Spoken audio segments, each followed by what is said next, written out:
Persebaya akan berjumpa dengan Persipura Jayapura yang akan bermain pada hari Minggu, kick off pada pukul 18.15. Dan di sini saya hanya ingin mempreview aja untuk Persebaya dan Persipura karena sudah mengikuti pertandingan kedua tim. Jadi saya hanya ingin mencoba memberikan pendapat saya untuk kedua tim ini bagaimana besok. Persebaya Surabaya yang seperti saya tahu banyak sekali pemain yang mengalami cedera atau sakit ya. Jadi seperti saat lawan PSIS Semarang hanya membawa 4 pemain saja dan tidak melakukan pergantian pemain. Dan untuk Persipura Jayapura ini kemarin pertandingan lawan Madura ya kalau nggak salah di skip.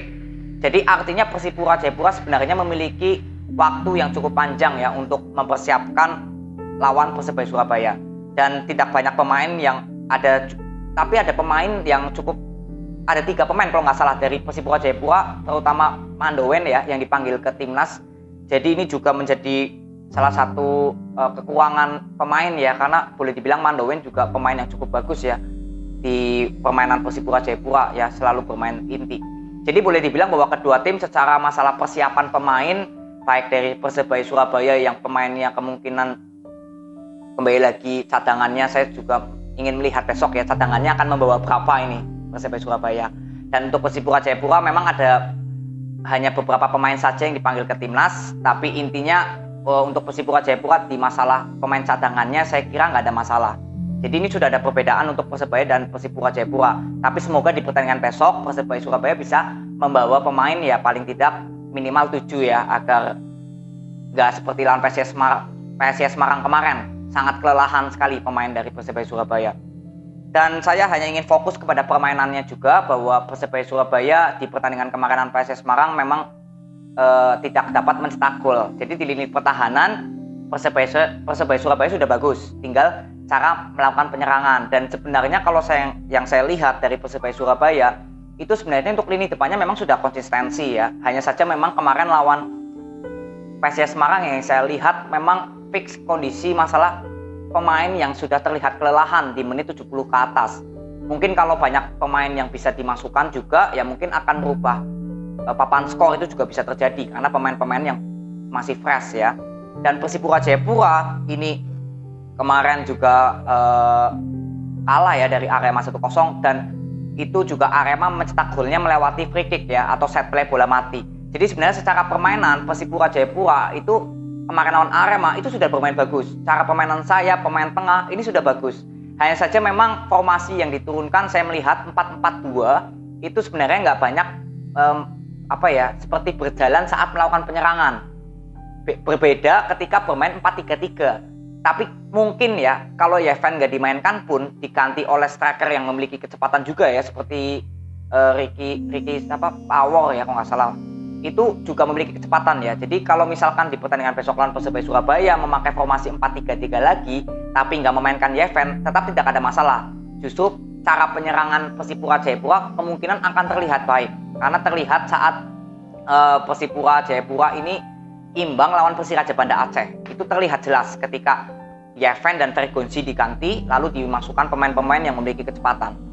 Dan ini boleh dibilang cara penyerangan dari Persebaya dan Persipura Jayapura ini juga sama sebenarnya.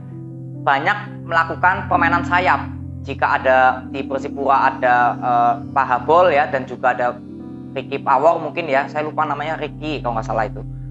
Dan ini dari Persebaya Surabaya juga ada Bruno dan Marukawa. Jadi sebenarnya sama, permainan kedua tim ini bermain melalui adu kecepatan pemain sayap. Dan secara skill untuk pemain Persipura pun juga sudah memiliki skill, dan Persebaya pun juga sudah memiliki skill ya untuk kedua pemain sayapnya. Jadi benar-benar di pertandingan besok tinggal kita lihat pintar-pintarnya pemain dari kedua tim untuk mencari peluang gol.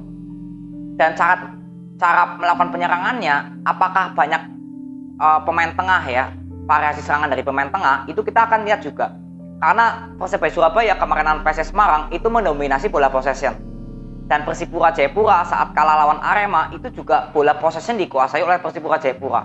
Jadi sebenarnya di pertandingan besok ini juga bola possession juga bisa dimainkan sebenarnya untuk kedua tim. Tapi memang cara membangun serangannya lebih banyak memainkan dari lini sayap ya untuk kedua tim. Jadi sangat seru ya pertandingan besok. Untuk masalah lini penyerangannya, bahwa kedua tim sama-sama lebih mengandalkan permainan sayap, adu kecepatan, adu pemain skill-skill dari para pemain sayap.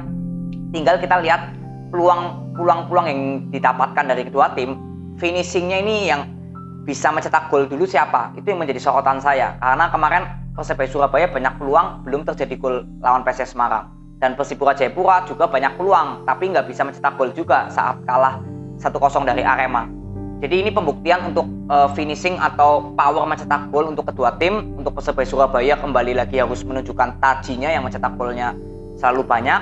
Dan juga Persipura Jayapura yang kalau lagi bermain on fire bisa mencetak gol lebih dari 1. Ya, ini juga menjadi sorotan saya.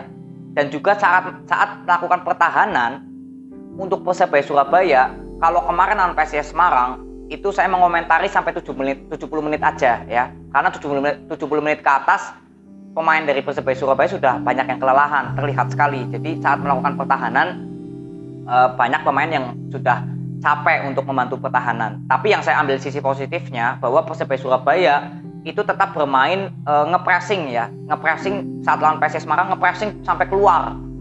Ini yang berbeda saat Persebaya Surabaya di pertandingan-pertandingan sebelumnya, lebih bertahannya di setengah lapangan ke belakang. Tapi lawan PSIS Semarang kemarin melakukan pressing sampai keluar. Ini ya, jadi Persebaya Surabaya sudah mempunyai dua opsi cara melakukan pertahanannya. Apakah akan melakukan pressing keluar area setengah lapangannya atau bertahan di setengah lapangan ke belakang. Ini dua opsi dari Persebaya Surabaya yang sama-sama kita akan lihat besok. Dan Persipura Jayapura ini juga sudah baik saat lawan Arema kemarin. Lini tengahnya sudah melakukan pressing dan juga lini sayapnya. Jadi saat lawan Arema kemarin sebenarnya pressing yang dilakukan oleh pemain tengah dan pemain sayapnya ya sebelum masuk ke area pertahanannya Persipura ini sudah melakukan pressing terlebih dahulu sampai keluar ke area setengah lapangannya dan tidak melakukan pressing di setengah lapangan ke belakang untuk Persipura. Karena kalau saya lihat seperti review-review saya, ketika Persipura bermain bertahannya di setengah lapangan ke belakang, itu justru lini tengahnya yang banyak sekali telat untuk mundur. Tapi kemarin lawan Arema Malang, itu pemain tengahnya lebih terlihat hidup saat melakukan pertahanan. Jadi untuk Persipura Jayapura di sektor pertahanannya, cara melakukan pertahanan, itu sudah terlihat ada grafik yang bagus. Dan untuk Persebaya Surabaya ya tentunya juga sama, ada grafik yang bagus juga. Jadi di masalah penyerangan dan pertahanan sebenarnya kedua tim ini juga cenderung sama cara melakukan penyerangan dan pertahanan. Jadi di pertandingan besok benar-benar kita akan melihat siapa yang akan mencetak gol duluan atau memiliki power untuk menyelesaikan finishingnya. Ini yang menjadi sorotan saya. Untuk Persebaya Surabaya kemarin finishingnya beberapa kali masih bisa ditepis atau masih ada yang off target karena nggak mencetak gol lawan PSIS Semarang. Dan untuk Persipura Jayapura juga sama, banyak peluang tapi nggak berhasil mencetak gol juga saat kalah lawan Arema. Jadi benar-benar pertandingan besok pembuktian untuk pertahanan, cara melakukan penyerangan dan finishing untuk pemain depannya atau pemain sayapnya, cara melakukan penyelesaian gol. Ya, jadi ini sorotan saya untuk pertandingan besok bahwa pemain yang kemungkinan harus diwaspadai dari Persebaya Surabaya tentunya Marukawa yang menurut saya tetap, karena kalau sekalinya Bruno melakukan passingnya terlalu lama, itu pemain Persipura sangat bisa menutupi pemain-pemain yang lebih seperti Bruno ya, beberapa kali terlihat sedikit lama ya untuk memberikan passing nih yang saya lihat. Jadi untuk Persipura Jayapura biasanya sangat mudah untuk ditutupi ya, kecuali kalau skill dari Bruno bisa melewati. Tapi kalau Marukawa ini beberapa kali bisa melakukan intercept sampai ke dalam kotak penalti. Jadi untuk Persebaya Surabaya saya kira tetap Marukawa, dan juga untuk Persipura Jayapura tentu saja kalau saya lihat Pak Habol yang menjadi beberapa kali melakukan intercept bisa, lalu shoot dari luar kotak penalti dengan kaki kirinya juga berbahaya. Ya, jadi ini dua pemain yang menurut saya akan menjadi sorotan saya juga di pertandingan besok. Saya ingin melihat jika memang kedua pemain ini dimainkan ya. Jadi itu aja preview yang saya bisa berikan untuk Persebaya dan Persipura Jayapura. Semoga di pertandingan besok tetap berjalan lancar, dan untuk Persebaya Surabaya semoga pemain yang dibawa juga bisa lebih banyak lagi ya, karena kalau seperti lawan PSIS Semarang kemarin terlihat kasihan ya karena pemainnya kelelahan ya, karena pemainnya hanya 4 dan mungkin untuk diturunkan belum siap juga mungkin ya dari Coach Aji. Untuk Persipura Jayapura tentunya saya kira untuk pemain-pemainnya juga walaupun ada yang dipanggil ke timnas tidak terlalu banyak yang berpengaruh, dan pemain cadangannya juga masih bisa didominasi ya, tetap banyak yang bisa dibawa kemungkinan. Jadi semoga di pertandingan besok ya kita lihat semoga bisa berjalan dengan baik dan tidak terjadi apa-apa. Ya, jadi itu aja. Terima kasih yang sudah nonton sampai akhir. Respect buat kalian. Dan nanti kita ketemu di review untuk hari Senin ya. Saya buat reviewnya hari Senin untuk Persipura dan Persebaya Surabaya. Itu aja. Thank you. Sampai ketemu di next video. See you.